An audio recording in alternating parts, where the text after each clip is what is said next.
There we go. I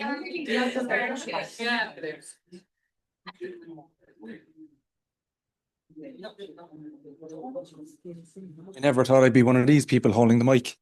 Do you know, this kind of thing. Hi everyone, welcome online as well. I think we have a few people online.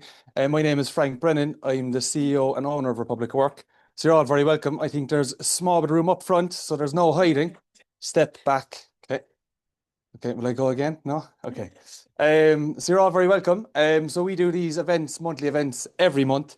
We tie them with a members' breakfast upstairs, so the in-person piece is really important. I think we have about 30 people in the room this morning, which is great because we're all about collaboration and meeting new people. It's really important for us in Republic Work. We have the two fabulous ladies here delivering a full 1 hour workshop. There's no nerves, I've been told. They have it all covered.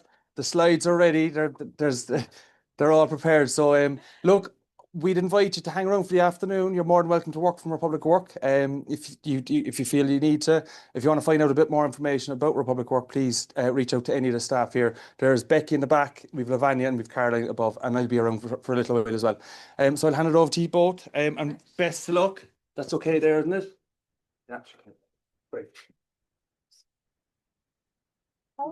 Fun. So I said we just introduce ourselves in case you don't know us. So I'm Pamela Kiley. I'm the owner of PK Marketing and more recently Toast Wedding Content. So that we specialize in digital marketing. And then for the wedding, it's taking content on your phone for couples, which is really cute. And then we've got Mel. Hi everyone. Thanks a million for coming. My name is Mel and I run Madhouse Graphic Design. I'm 5 years in business this year. I started the business in the middle of COVID when I was kind of losing my mind at home, trying to find a creative outlet with an 18-month-old running around the place. So I started Madhouse, and that's where the name came from. And I know I've been 15 years as a graphic designer here and abroad. We specialize in all things graphic design, so mainly branding, packaging design, social media graphics, anything that graphics really covers. That's what we kind of do. Yes, and we connected through a mutual client. So the client took me on for social media and digital marketing. They took Mel on for graphic design. We met and it was like, click. Yeah. We like each other. Okay, we're going to be together forever. Yeah. Which was very handy because if you want to go into it, I'll talk about my brand. So I'll get the like boring stuff over with, but I find all of this really fascinating, and that's why I probably am extremely passionate about what I do. So branding as a total, a lot of people think that it's just a logo. It's not. It's the overall picture. So when you're talking about brands, you're talking about your logo is a small piece of the puzzle, but it contributes with your color palette, your tone of voice, your imagery, how you connect with your consumer and who you want to attract.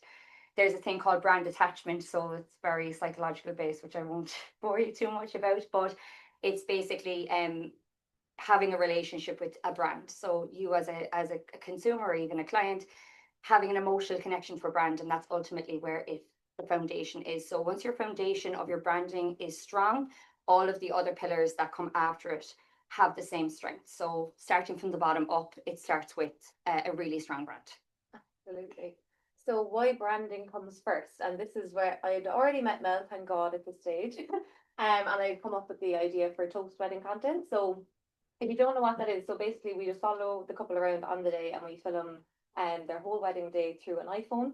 So it's very naturally shot, kind of, that kind of behind the scenes of the whole day. So they can relive all the lovely moments. And very interestingly, 3 years ago when I started, there was actually no one doing it in Ireland. So I had seen it in the Australian market and I jumped at the idea. I was like, oh my God, I'd love to do that. And my friend was getting married and she was like, oh, will you take social media bits? And I was like, what if your friend isn't a social media person or you don't have any at your wedding? So anyway, rang Mel on a Friday of a bank holiday in a tizzy, being like, have to launch the brand right now, da, da, da, freaking out, being like, oh my God, we have to launch. And I was like, just put together some silly name, like, say I do or whatever, I don't care, like, the very stereotypical, right? So she's sweating on the phone as well, by the way, at this point, that I'm like, we are not calling it I say I do. So I'm yammering on, and you'll see a little post-it there. Mel just wrote down toast, and you can explain toast to the crowd because I didn't get it at the start. I was like, no, I don't know. I didn't You're feel putting it. that lightly. Yeah. She hated it. And she's like, but I'm celiac. I was like, Yeah. so the whole thing was coming up with a brand has to evoke something, as I said, emotion or something that kind of clicks. And toast obviously being very explanatory of bread, but it's also toasting the couple throughout the day, and it's not just the speeches, but it's the celebration of the couple for the whole day, and it's just a conversation, something that starts a conversation and has to also be memorable.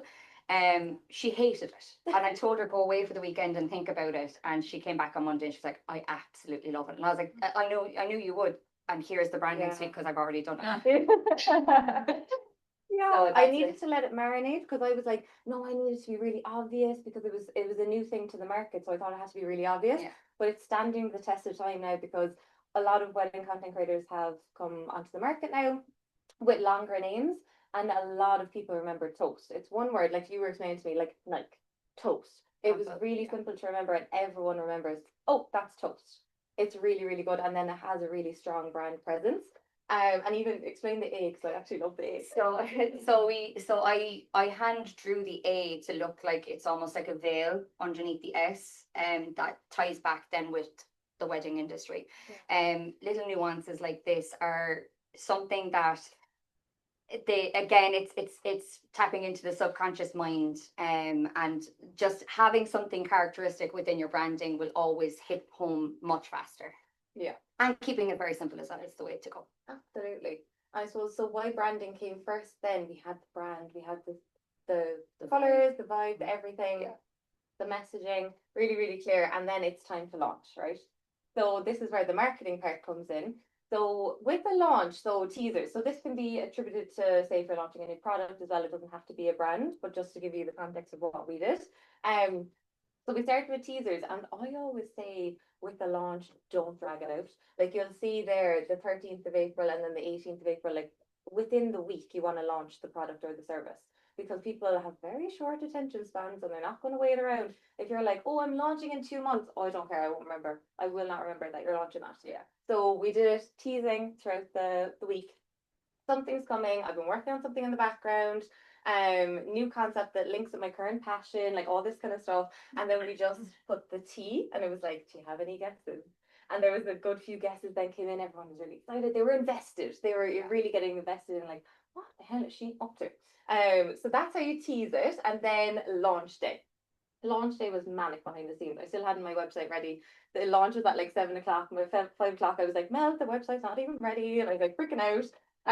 So I came onto my stories first, full of excitement. I had the Instagram ready to go, just hidden from everybody. Didn't follow anyone. Didn't even follow myself because I was like, if people see me following that account, they'll figure it out.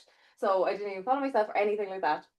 Had a video because in the background I had actually done a wedding in secret, so I had content to launch with for a launch video. So went on stories, announced it, sent people over to the page, had the video to launch, and then we did a lot of like explaining because I suppose it was a new service, so explaining what the hell is this service. So we did a lot of explaining exactly what it was. Um, and then also myself and Mel then did a live. So we went live on Instagram then, and we're just chatting about how it all came to fruition, the branding and everything like that, and the whole concept. And then we got loads of people like sharing it. Because I'd done a competition as well, which is really handy because they're like, there were loads of people there. And all the brides went mental. They were like, oh my god, free content for my wedding, unreal. So loads and loads of shares really drove up all that excitement about it. And then thankfully I did get the website ready on time. Because you need that first if you're going to get bookings. So we obviously had loads of people sharing at this stage for the competition. There's only going to be one competition winner. Brides already knew that. So they were like obviously waiting for the competition winner. Again, announced it quite quickly because then after that, okay, she won the competition, but I still want the service. Get in there and start booking. So we had obviously the packages explaining again what it is on the website, and then the process how to book. That's the most important part.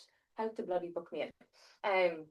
So that was the whole launch. So yeah, it was just, and that I suppose you can tie this back to if you're launching a product or anything like that. tease it, but quickly. Do it all really quickly. People don't have the attention span. They really want to know about it really quickly. Make the excitement, do the buzz, get your friends and family. Like when I was saying like people were sharing, I text all of the girl chats and I was like, girls, share this on your stories immediately. So you have to rope in your friends. And like if you make friends now today, you can text each other and be like, come here, will you share that on the story there? Do you know, you have to get each other to help each other out. And then following on from that, we got a lot of traction from all the sharing and everything like that. So we actually got featured in image.ie, we got featured on Weddings Online and everything like that. And then thankfully I have a lovely graphic designer, contacted her, was like, we've been featured on Image, can you make me graphics to look really good on social media? Again, tying it back, showing off that we got PR, everything like that. And then that stands for your credibility. And then I ended up winning an award, which was plastered all over social media as well. If you win anything, any achievements in your business, plaster it all over social media. Tell the world, because they love it. They love supporting you, and then it also gives you huge credibility for your business again.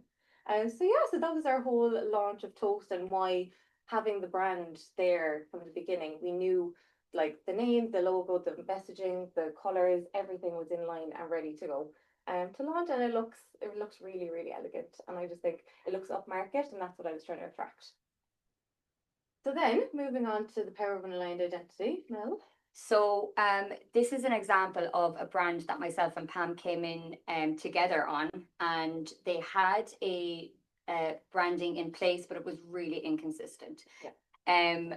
The main thing that I always hear from clients when they're looking to do a rebrand, the most common thing that they always say is, I feel like nothing is matching, and I feel like we have, you know, a certain look and feel on our website, and our social media is a little bit different, and we're losing this logo and that logo, and you know, like they're, you know, icons are great, but primary to try to get people to know the brand, you need to use the primary logo as much as possible. So it was really inconsistent, and the client just felt really overwhelmed that she didn't really have a strong kind of a presence, I suppose. And they were 50 years in business, so they had like their customer base was strong, their business was strong, but their branding wasn't there. And they were launching a website as well, like an e-commerce website. So they just felt like everything wasn't really aligned that much. So the dream team came in and took over. we took over. No, we work very, very closely with clients, and we make sure that it's very comfortable and easy and exciting for them. And we talked about what was important to them. Corey's mom started the business 50 years ago, so she really wanted something that was elegant and something that was timeless, and staying similar to the colors. We didn't want to move away. Because I think sometimes people think a rebrand is like different colors, different fonts, different everything, and it look crazy different. But we just because they subtly uplift it. Yeah, and because they already had a very strong customer base, we didn't want to change too much in terms of the color. Because the color palette is part of your brand identity and solidifies your brand in people's minds. So we came in and we redesigned the whole thing. So this was the branding presentation that we put together for Corey. We added some different hues of the blue just for a little bit of dimension and some variation throughout the website and even social media graphics. We designed these tote bags for her for it was for the event, but she actually ended up keeping them like now for customers. We did like a shop front and just, you know, really cleaned it up and really made it really concise, and there's now an identity there. And then I kind of passed everything to Pam. There you go. Now implement. And then we implemented it into their social media. We got these decals done for the windows for the 50 years. But again, the font that's in the years is the same as the font that's in footwear. That's again using the subconscious mind to pair with remembering the branding. We did like, you know, the grid photos, and we really actually just pushed it out everywhere. If you feel like you're posting too much, you're on the right track.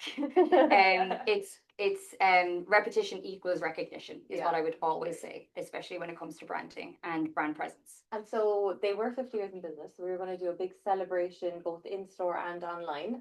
So you can see, you know, obviously all the social media graphics now are looking really, really class and fresh.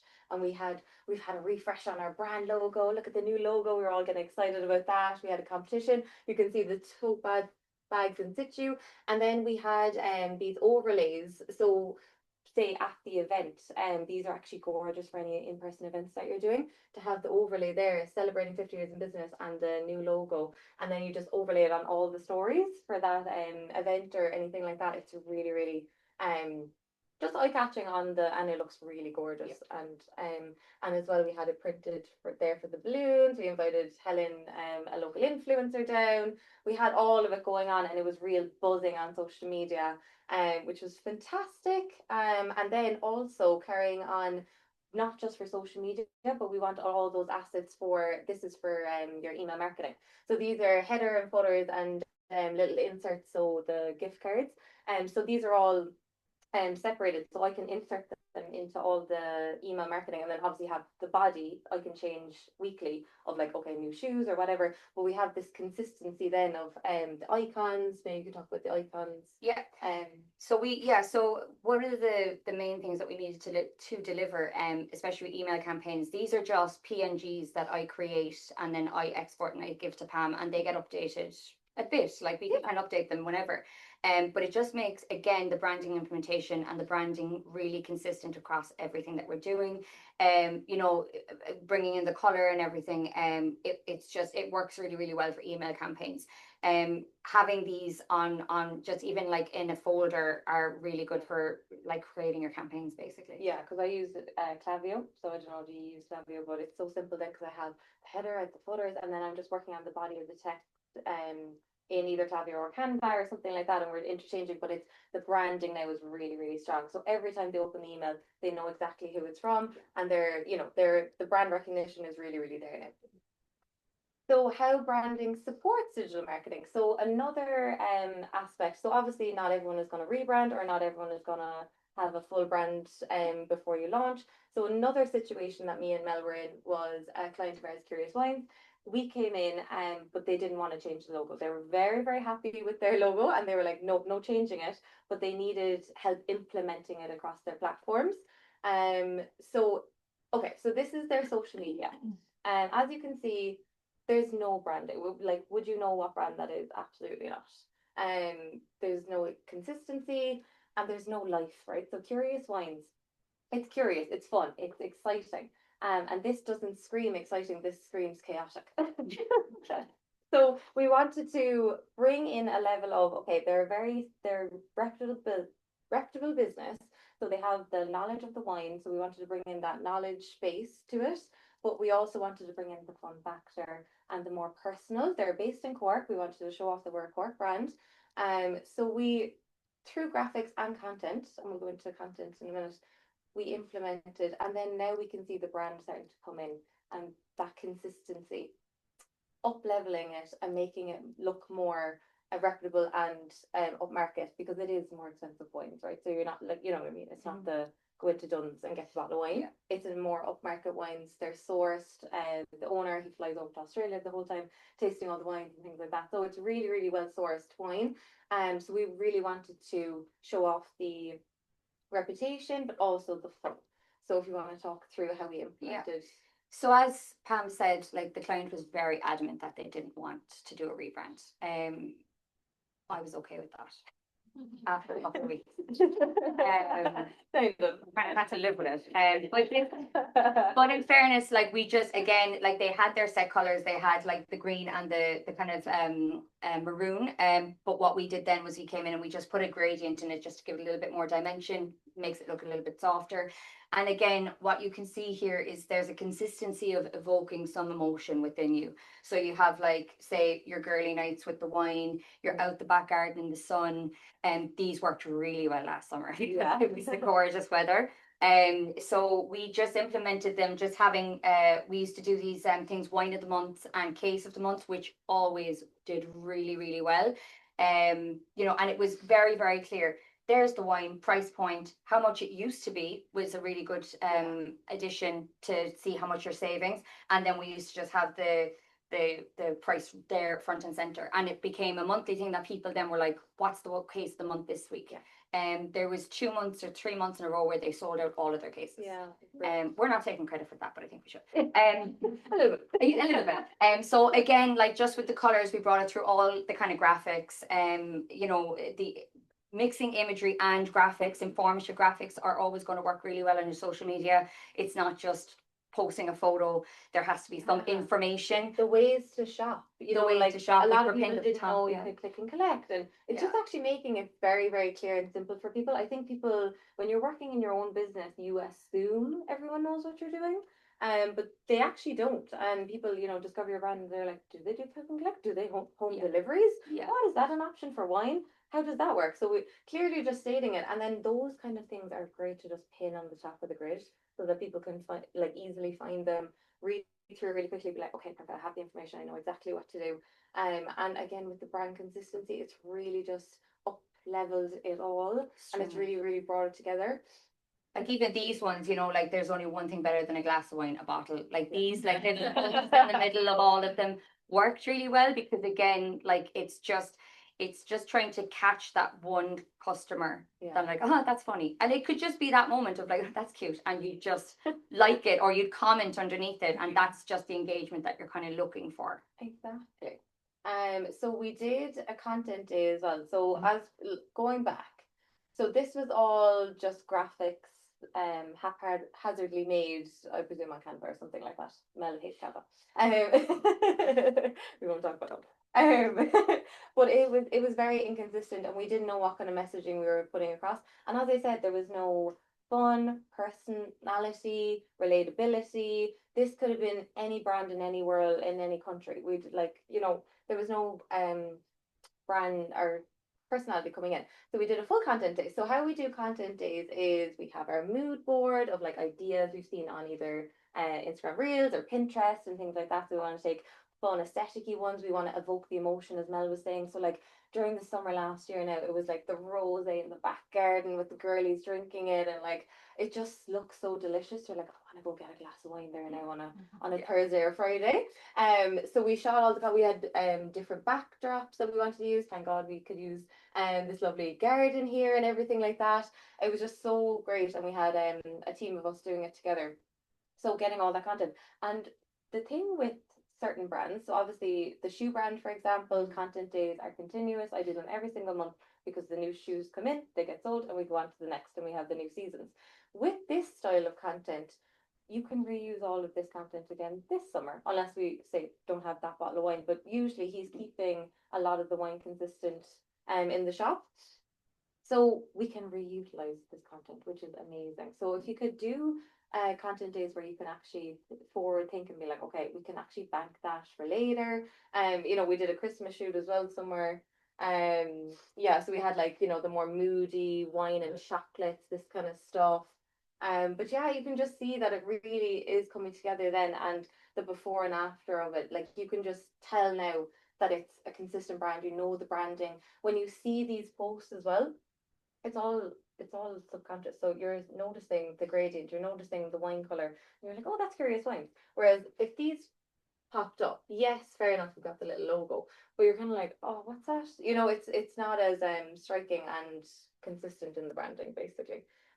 So that was great to kind of have that kind of refresh of the content. I think we had a plan as well as to our posting. So this very much looks like we haven't posted on social media in 2 weeks. We need to get something up just to have the page active. And I feel like that's what they were probably doing, whereas there's intent behind this. So like there was a plan.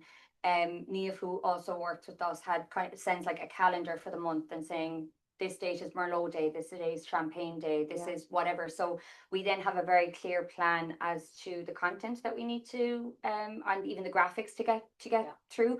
I would always say, put in an informative post after every 2 or 3 image-based posts, just because it relays information and it gets whatever message that you want across. So it might just be something like what I've kind of seen recently is like almost like a cheeky statement just to grab the attention.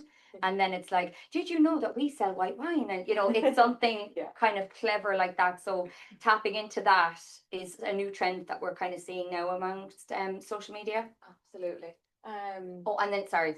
Also pairing it with food. So this is another thing that really gets the men going. If they see a massive steak with a bottle of red wine, they're getting more clicks. from the men. It's just something that we noticed in the posting. But yeah, so if you pair it with the food, food is a big seller apparently. Exactly, and it does make sense. Wine and food go Yeah, hand yeah, in hand yeah. together. We did do some, yeah, like you can see there's a barbecue there in the background. We try to implement the food coming into it as well, and just having a bit of fun with it.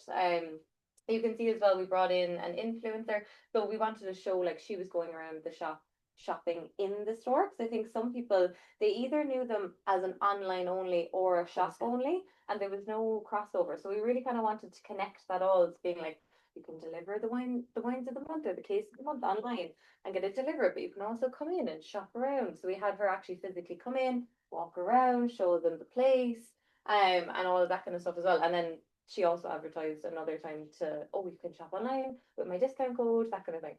So it's good to have, I know, you know, some people can't afford to use influencers, but even just dragging your friends and be like, will you just walk around there in a video, and help me out. So yes, so then the brand's identity with content and strategy all working together. So a strong identity for the brand then really helps us focus on what content we need for the brand. So if you want to go into the coloring and then how that influenced my content. So this is Sarah's clinic that's based out in Kinsale Road, and again, myself and Pam were, well, actually you were working with Sarah and then you brought me in, and she was opening her own place. So there wasn't a brand currently in place, so it was a brand new design, which is music to my ears when it's a blank canvas. So we came in and I had a meeting with Sarah, and she just said, I wanted to look like I'm all about the skin, and she's an expert in her field, and we really wanted to get that across. So when we're talking about branding, we're talking about the color palette, and the color palette that we used, I actually color picked her skin to create the color palette. So again, even though it's saying skin, it's still, if it just was the color, it's still communicating skin. So when it's clean and simple, that is always the best way to go, and the longevity that you get out of it as well. As I say to most of the clients that I do a rebrand for, or even start a brand for, if you come to me in 3 years' time and you're saying that you need a rebrand, I didn't do my job right the first time, and you know, here's your money back. So we're trying to create long-lasting brands, and the way that we did this was we just kept it very clean, very simple, and we just called it Skin. Like, I don't even think she had the name. We were like, I was meant to call it Skin because you're a skin expert. So she's obsessed with skin, she's the layers of the skin, and she'll talk for hours and hours about it. So we knew this about her. Yeah, exactly. And like, that's one of the things that as a designer is really crucial to my role when I'm coming in to do a rebrand. I always meet every single client that I'm going to work with. I need to get to know them personally, and I need to get to know their personality, what they like, what they don't like, what they do at the weekends, do they have a family? It all ties in, because once you connect the client to a brand, it's always going to work. They're going to feel like it's almost an extension of themselves. And then when you give it to them, they're going to look after it like it's their baby. So and that's like better for me.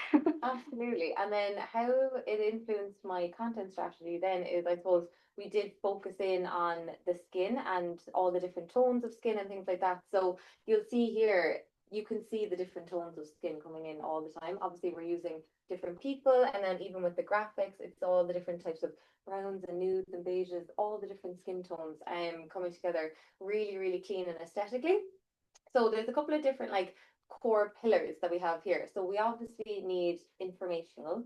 So that's both Sarah herself talking about different services or different treatments that she has, and just showing herself off as the expert, that she will take care of your skin, because obviously, you know, some of these are more invasive, so you want to trust the person that you're going to. So she's talking. We also have the graphics as well. Just explaining certain treatments and things like that, and putting basically, I'm like, what am I trying to say? Just I understand, but you need to tell them. Telepathic, you know, sometimes when you're like, you know what I'm saying? I know, I understand, but you need to tell the room. What I do to Mel, I'm like, I ring her and I'm like, you know when it's just like, and she's like, yeah. I mean, we don't have to say more. Sorry. So you want that information, so that people trust your brand. But then you also want, for example, with aesthetics, you actually just want aesthetically pleasing content. So there's different videos we just talk of like say massaging the face and it just looks really, really relaxing music, that kind of content. And then people are like, oh, that's really like it's aspirational. You're like, oh, I really want to go in now and just relax and get a good facial done. And it'll be good for my skin, but I'll also relax. So you have that kind of relaxing music coming in, then obviously, winning awards and things like that for your credibility, different people coming in with different skin tones, and you can just see the branding coming in without actually having to put the logo everywhere. I think that's really important as well, to just not have to have the logo slapped onto every single post, but you can see the brand colors and the brand identity coming through the whole time. So that's Sarah. And then another one for content strategy. So this is another client of mine, Lovelli. So it's really important to have your core pillars and then stick to them. So this is the struggle I find as a social media manager specifically, is the consistency and keeping it going. So I'll talk you through the core pillars that we have and then why they all work. So we do content days with models. So the owner doesn't like to talk on camera, right? I do encourage most of my clients to talk on camera. I think it's very good for your brand to get yourself in front of the camera and talking about your own product. Who can talk about it better than yourself? However, she just really isn't one of those people, and I totally get that. There might be some of you in the room as well who are like, couldn't go on camera for the life of me. There's ways and means around it. So we had model shoots, and we bring them in consistently every couple of months, and we do shoots with the dresses and things like that.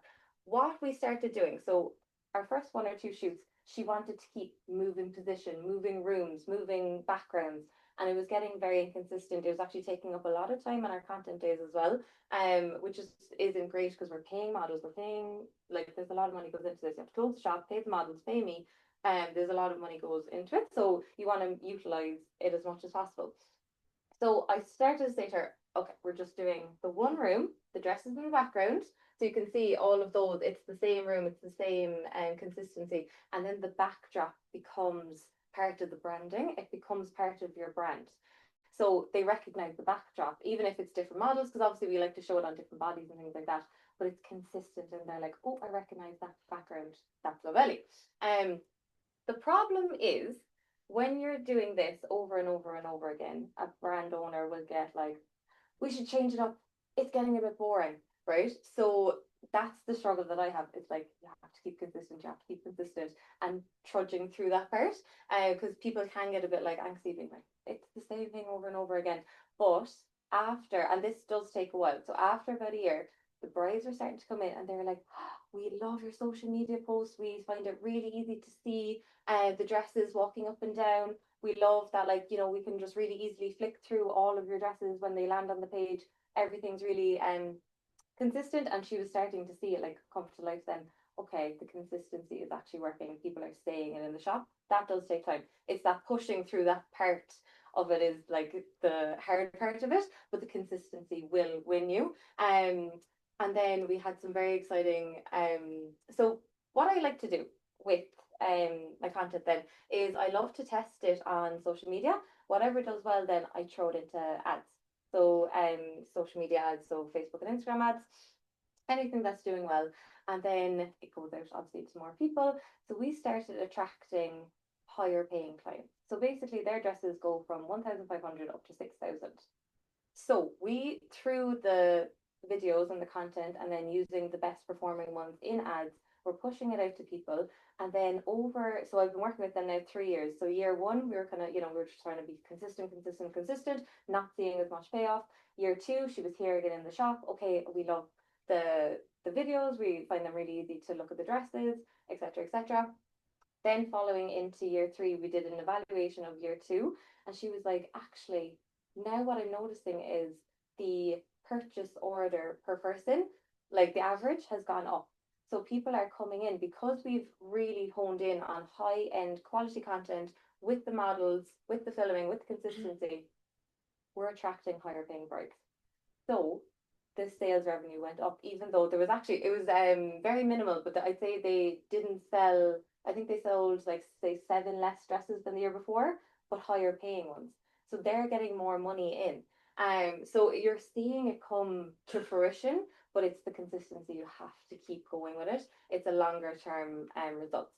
other than that, then other core pillars, obviously we've got our real brides. So the brides who've actually bought the dress, then had their wedding day, then sent us the photos. We want to show off that like the brides are actually wearing the dresses on their wedding day and they're looking gorgeous. And obviously other brides love to see real brides, not just models all the time, because you know the models are on another level of gorgeous that some people I can't obtain anyway. I'm like, Jesus, they're gorgeous. So we have that, and then we have our graphics. So last Christmas as a miss, this consistently just hit. Everyone was sending it to all their friends, being like, "Oh my God, it's your last Christmas as a miss!" And there's just so many shares. We actually didn't know. We didn't expect it. You know, we're just putting up graphics. At the end of the day, we didn't know if it was going to hit. But it was like everyone was sending it to their friend, being like, "It's your last Christmas as a miss." So it was really relatable. And it was, you know, everyone just buzzing about it. And then you've got like say your November bride, those kind of graphics that you can post kind of every month. So we've got your graphics, we've got the models walking up and down in the same consistent setting. Then you got the real bride, and then we have your she said yes to the dress. So they have a Canon that they pop off in the store. So we take like loads of videos of all the girls who've bought a dress, and then we put them all together. And the brides love to see themselves on the social media as well. So that's how the consistency in the core pillar. So we consistently, that's for 3 years now, we've been doing that content. If you scroll through it, it's that content, those 4 pillars over and over and over and over again. And like the Instagram, I think when I started, it was under 10K, and we just keep growing with the momentum of the consistency, and the consistency as well with the reels, consistently posting reels in the same setting, getting that recognition. Like it's so handy then, because they all build off each other. So if someone comes to your page from one reel, they might scroll through a couple of other reels, and then all your other reels get views. So they're all bouncing off each other. So if you're inconsistently just talking about this, now you're talking about that, if somebody comes to your page and they came for one specific thing, so the brides, for example, they come and they want to see more dresses like that, they want to see all the different designs. Or for example, you come to my page and I'm talking about marketing one day. Well, this is what I actually do on my personal page. Talk about marketing one day, then I talk about fashion, then I talk about this, then I talk about that. I'm all over there, I'm talking about weddings. They're like, what is she doing? So if you come to my page, right, and you're like, oh, I like her fashion, come to my page and there's not loads of fashion content for me to binge, because especially since TikTok launched, bingeable content. So if you want to drag people over to the page, that's hard enough to do. Then you get them there, and you want to keep them there, so you want to get them scrolling through same consistent content. So I wouldn't take my own personal page as an example because it's terrible, but but that's what I mean. The girls come from those reels and then they binge through the rest of the reels, being like, oh, I like that dress, I like that style, etc., etc. Same with, for example, Mel talking about branding. So you're talking about branding, then you come up to the page and it's loads of different branding logos that you can binge through. You're like, oh, I like that one, I like that one, I like that idea. Okay, put it all together. Okay, I'm going to text Mel now. So that's how the consistency over time gets you the clients. So yes, so I think that is us wrapped up. If you have any questions, we'd love to do Q&A style question and answers time now.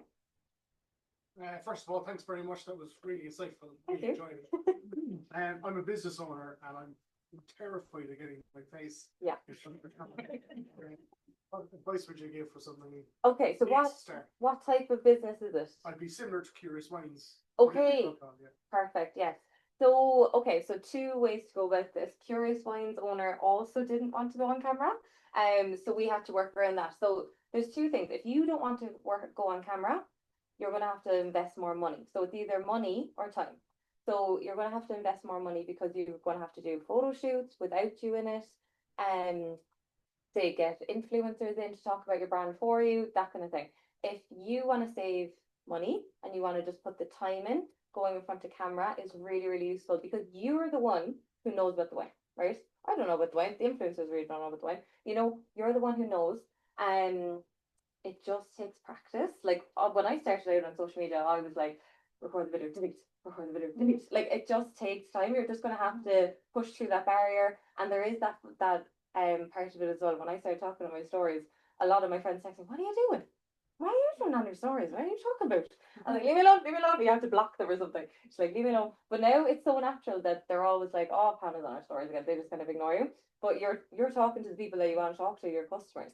So I would just say practice, practice, practice. Good natural lighting. Don't need loads of equipment. I just have my phone. You can either just hold it, or else there's this stand I have. I can show you in a minute. It's literally from Amazon. It's like 20 €, and it folds up, and then you just pop it up, and then you can put your phone in it, which is really really handy. And yeah, just try and talk. So obviously, pick one bottle of wine, and then just speak passionately about it. You can edit it afterwards, right? So just get used to the talking part and getting used to talking on camera, and then we can perfect it later. So just starting is the. So I think what she's telling you is that get over your fear and just do it. Speak about consistency. What are we talking about? Are we talking about every 3 days? Does it matter? Does that timeline really matter? No. So what I would say is whatever you can keep up. So obviously with my clients, they hire a social media manager, so we're expected 7 days a week because they've hired me to do it. That's fine. If you can only keep up 3 days a week, make sure it's the same 3 days. So I have one client, before I started with her, she only did videos on a Saturday. Her name is Sylvia. So she was like, Sylvia Saturday Pics. And then every single Saturday, one video on a Saturday, she had it up. Everyone was waiting for that Saturday video. So it doesn't matter how many times, as long as you can be consistent with it, and then you can build from there. So if you're nervous on camera, choose one day, get that right, nail it every Tuesday, whatever you want to do, and then go from there. Start adding Thursdays, start getting more comfortable. Then, obviously we would like to build up to the 7 days a week. You want to keep pushing content out there, more content. Like for TikTok, for example, you'll see all the experts saying like post 3 times a day, post 10 times a day, right? It's overwhelming, but they have a point, because the more you push out there, the more you know what works faster, and then you can just hone in on that. And as I said, the more you post, the more reels you have, the more they bounce off each other. So the more people you get pushed out to, they come to the profile and then they watch a couple of other reels or TikToks or whatever. So I don't want to overwhelm me saying I don't do 10 TikToks a day, but I get their point with it, because it's like you post a lot of content and then you're seeing what works and you can go from there. So yeah. Thanks. Thank you. Best of luck with it. Now we can't wait to see the video.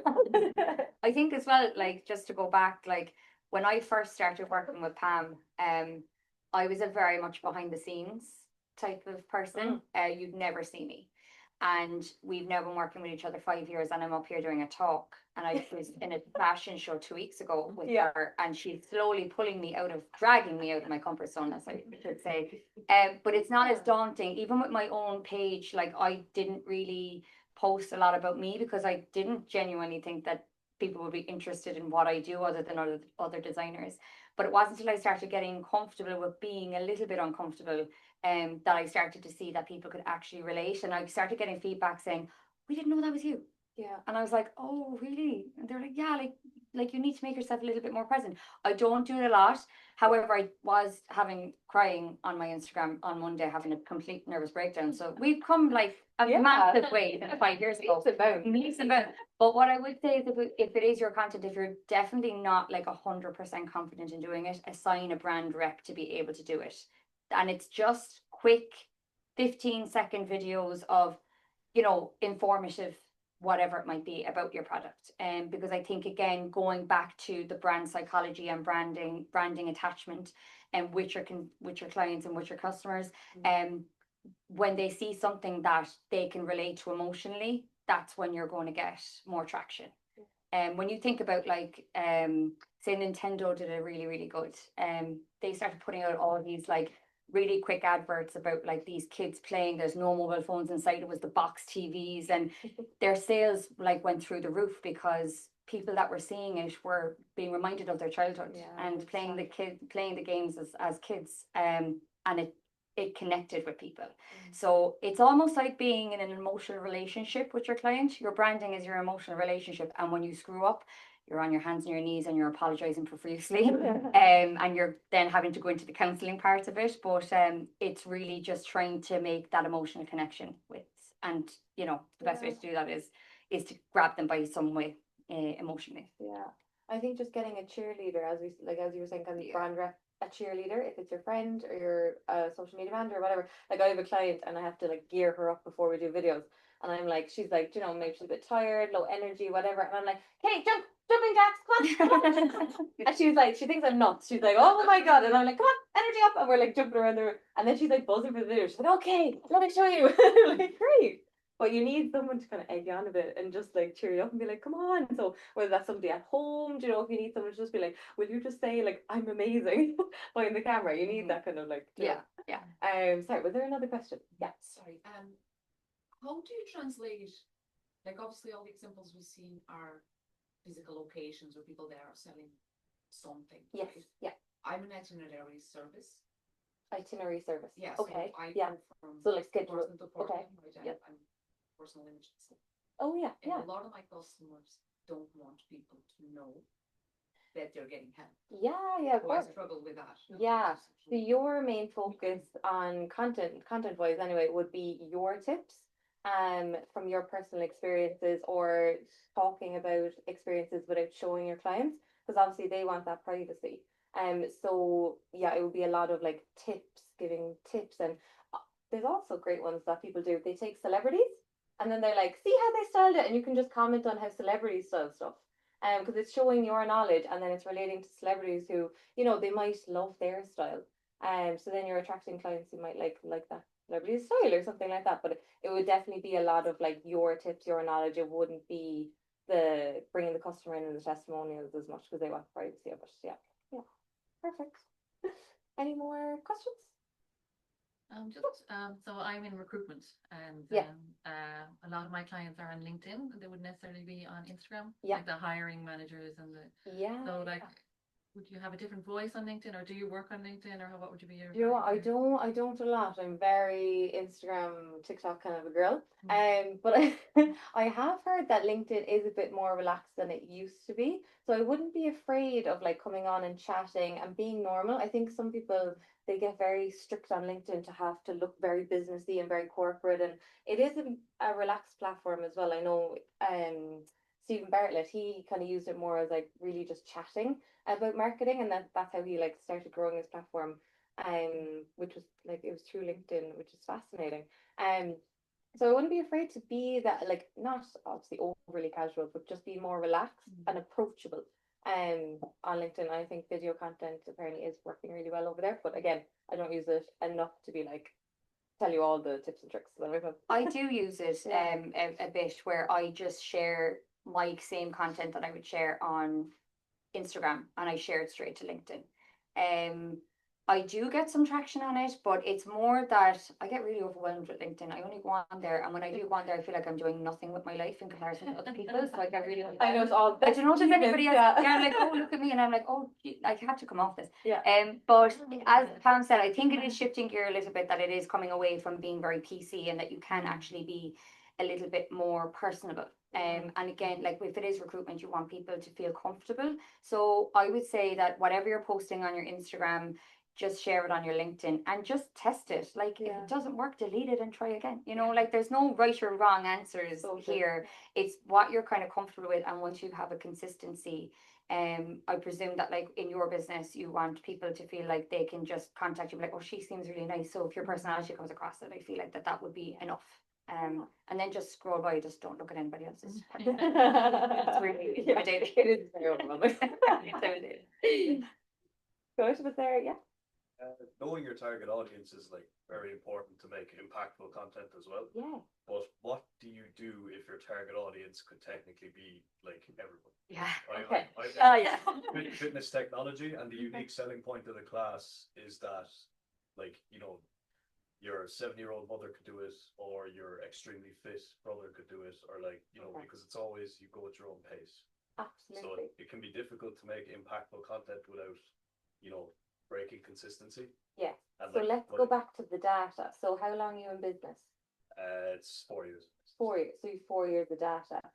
Who predominantly is using your service? Do you know? It's 35 to 55-year-old ladies. So focus on them. I understand everyone could use it, but if you're getting the most sales from the 30 to 50, let's focus in on hone on in on them. They might tell the 70-year-old about it, right? So focus in on that core demographic and then go from there. So I know a lot, I understand that a lot of people do feel like everyone can use my service, but let's focus in because not everyone will. Everyone could, but not everyone will. Okay. Thanks, everyone. No worries. Perfect. Anyone else? We're good. Anyway, does anyone online have a question? Oh, we don't know, No? We've done a great job. Fantastic. They're all chilling. I'll all get coffee. Right, well, there's our QR codes to, is it our Instagrams or Yeah. our websites? Yeah. So, Mel made the slides, obviously, graphic designer. Thank you very much. So yeah, you can follow us on Instagram, and if you have any more questions, you can chat to us over there. Thanks so much, guys. Thank you.